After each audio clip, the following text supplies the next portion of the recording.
Have you ever wondered why the wounds of childhood follow us silently into adulthood?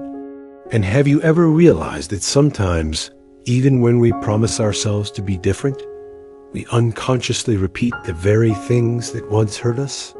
Stay with this story until the end, because it may hold the key to breaking free from the invisible chains of the past and to finding a new way of living with love and awareness.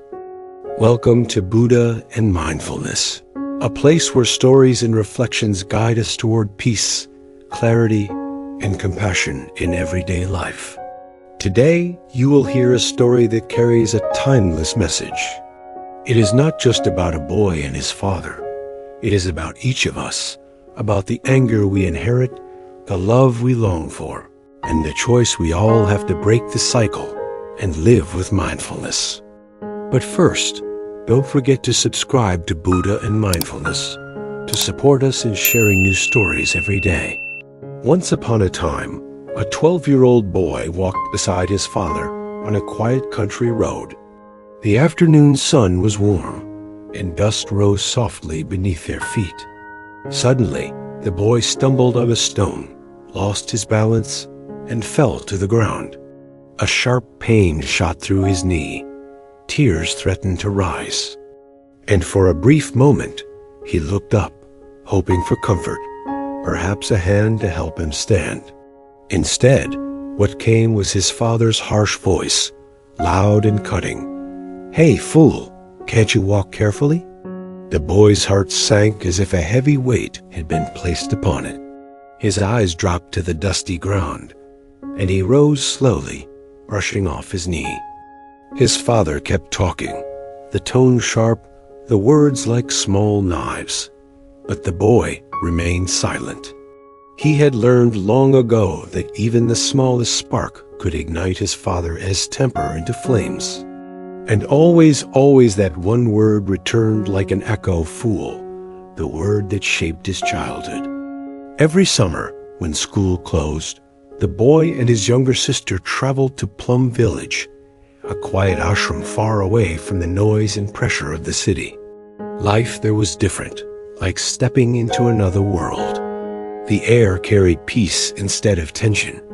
The fields stretched open and green under the sky, and voices around them were soft, kind, and full of patience. The children played freely, running across the grass with laughter that rang like bells.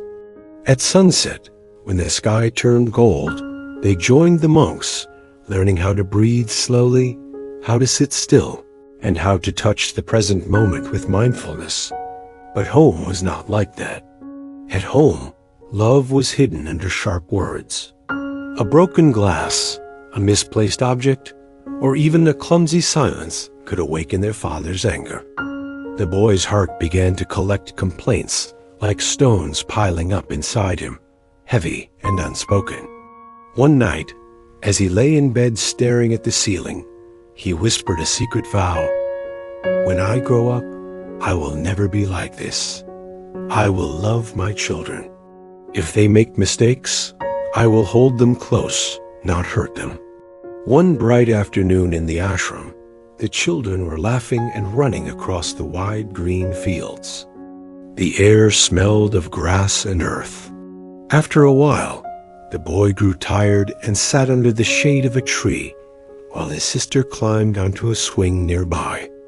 The ropes creaked gently as she swayed back and forth, her hair flying in the wind. Suddenly, there was a cry, sharp and frightened. She slipped, fell, and scraped her small hand against the ground. Tears filled her eyes instantly. The boy's heart raced. He jumped up and ran toward her, his feet pounding against the earth. His chest was full of love, of worry, of fear that she might be hurt. But when his mouth opened, the words that spilled out shocked him. "Hey, fool, if you cannot swing, why do you play?" The moment those words left his lips, his whole body froze. His eyes widened, and his breath caught in his throat. In one heartbeat, the love in his chest had transformed into anger, and the voice that came out was not his own. It was his father's voice, carried through him. It was like looking into a mirror and finding not his own reflection, but his father staring back at him. Awareness bloomed inside him suddenly, like sunlight piercing through heavy clouds. He saw clearly, painfully, that he was repeating the very pattern he had sworn to break. And then deeper still, he understood something larger. This was not just his anger. This was an old chain, a pattern carried from one generation to the next, perhaps from his grandfather to his father, and now from his father to him. His chest felt both heavy and strangely soft. In that moment, he realized his father did love him, but love often lay hidden beneath the dust of quick anger. The harsh words were not born from lack of care, but from habits too strong, too deeply rooted. With that realization, the stones of resentment began to melt inside him. His heart opened. Compassion stepped in quietly, and forgiveness followed behind it, walking gently like an old friend. A new promise formed inside him, clearer and stronger than ever before. I will stay present. I will breathe before I speak. I will break this chain. It was as if someone had lifted a heavy stone from his chest. He felt lighter, freer, as if the air around him had changed.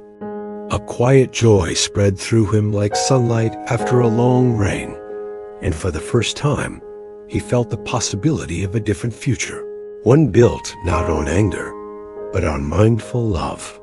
Friends, the Buddha teaches, no enemy can harm you more than your own careless thoughts.